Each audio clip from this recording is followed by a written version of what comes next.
I came right back into third at Arlington with my best bet at Arlington. It was a 5.5 furlong turf sprint, optional allowance company, and I went number 5, Richie's Sweetheart. Just looked to be tons the best, and was the lone speed, and had the best front running rider, E.T. Baird. Sure enough, was sent off at even money, right to the front. Too wide as they straighten. St. Louis City being winner with the rep, and Fire Tricks last. They're into the stretch. Richie's Sweetheart led them out to the gate. A furlong to go. Adrian G now 2 lengths down. Royal Posh Bottles ready for summer. Sugar Sweet, one pace on the outside. St. Louis City drifting. It's Richie's Sweetheart. Richie's Sweetheart was never headed. Richie's Sweetheart dashes home.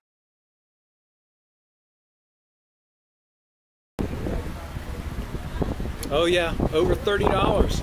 Then it was time for the bet of the day in the Grade 1 Belmont Oaks. Number 2, Lady 10th in Belmont was the Grade 1 Belmont Oaks. 1.25 miles on the turf. I thought this was just oh so much like the Kentucky Derby.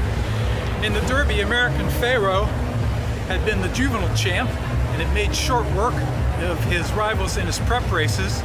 And then he was facing a big field going 1.25 miles for the first time in the Derby. I thought he'd be a good price, and I thought it was the time to unload on him. Here we are in the Belmont Oaks. Lady Eli was the Breeders' Cup juvenile champion for 2-year-old fillies on the turf, and she'd made short work of her rivals in her prep races for today. Today was the first time she'd go 1.25 miles. She was facing a big field for the first time, and I thought we'd get a fair price on her, and I thought it might be the time to unload on her as well. There were 16 horses in the race. She drew post position 2. She drew a perfect stalking trip about mid-pack with no one around her. As they hit the far turn, she began to move 4 wide, 5 wide, 8 wide. Brad Ortiz is the heavy favorite. Lady Eli 7 off the lead and racing outside of its only acting dad as they move for the far turn. Lady Zuzu in front. 3/4 was in 1:11 3, and she's 3/4 of a length ahead of Pine Needles as they round the far turn. These two are just clear of Olorda, who's third to the inside of Gypsy Judy. Sentiero Italia's right there, along with Daring Duchess, and Lady Eli is going to take the overland route, and here she comes on the far outside. Lady Eli still in hand, and here she comes, and she has bursted to the lead as they move into the final furlong. Outstanding is chasing her home. It's only acting dad and Consumer Credit, but they're all not going to get the undefeated Lady Eli. She crushed them.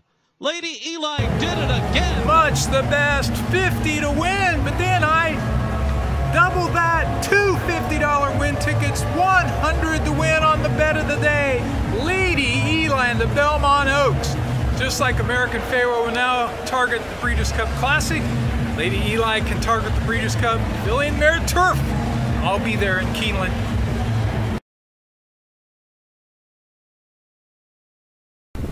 11th at Belmont is the Grade 3 Belmont Sprint. Last time out, number 3 Private Zone set a 44.4 pace going 1 mile in the Grade 1 net mile. Cuts back to 7 furlongs, drops to Grade 3. He's long. 44 3/2 mile for Private Zone, who turns for home in the Belmont Sprint Championship with a 2.5 length lead. Stalwalking Dude on the outside is second, and Clearly Now is third. Martin Pedrosa shaking the reins at Private Zone. They're 3 lengths in front. Stalwalking Dude and Clearly Now are battling for second as they come past the 16th pole. It will be Private Zone in a wire-to-wire score in the Belmont Sprint Championship.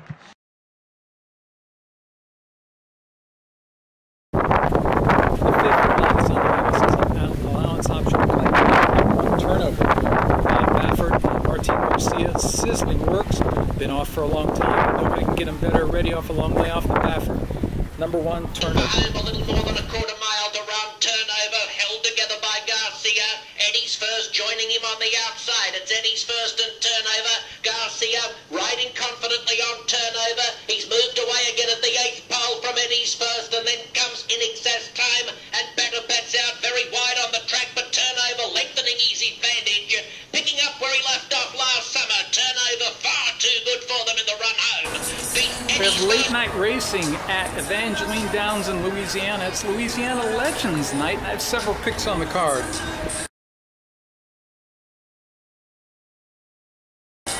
The fourth at Evangeline is the Louisiana Legends starter. I like number 3, Over a Barrel. Should offer a bit of a value considering that the program favorite comes from the Broberg barn, which is winning over 50%. Number 2, Old Palomine. While the favorite has absurd human connections and is working on a 4-way winning streak, Over a Barrel is working on his own winning streak, 2 straight 4 of his last 5 against better.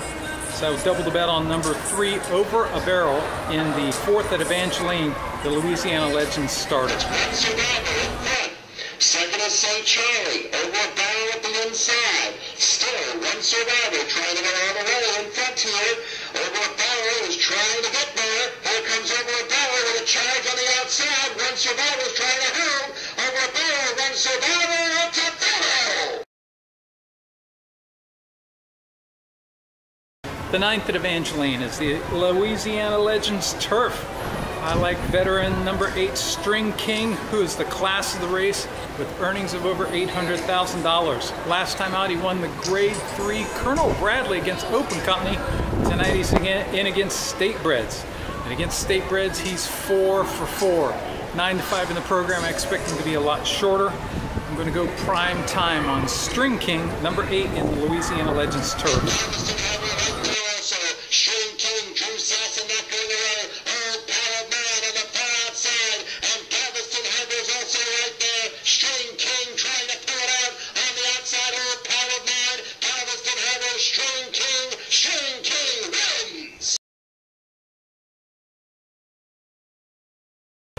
The 10th at Evangeline is the Louisiana Legends Sprint.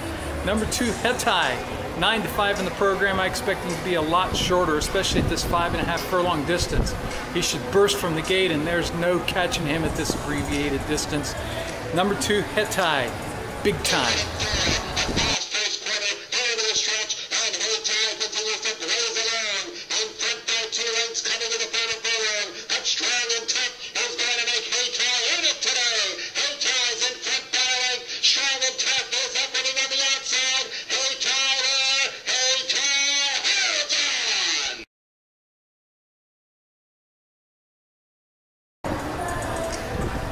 The Louisiana Legends Classic is the 11th at Evangeline, going off after 11 o'clock. The evening news has already started.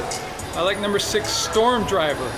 Not only has he paired up speed figures in his last 2, a 95 and a 96, but those 2 last race speed figures are better than any lifetime figure of anyone else in the field. Storm Driver, number 6, prime time in the Louisiana Legends Classic.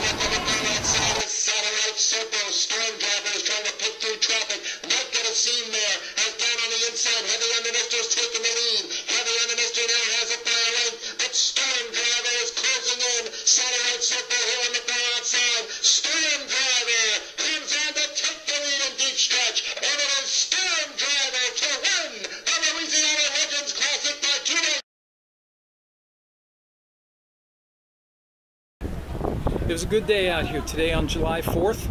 Really enjoyed myself. Of course, the highlight was, after the slow start, was the run of wins, including stakes wins, and the big win, Lady Eli in the Belmont Oaks. Tomorrow's Summit Speed Day. We should be out here for all the stakes races, but instead, we'll be on a plane headed for Budapest, a European river cruise. I have several bets, including Work All Week Breeders' Cup champion in the Grade 2 Smile. And I have one bet, the bet of the day at Monmouth in the Grade 1 United Nations main sequence.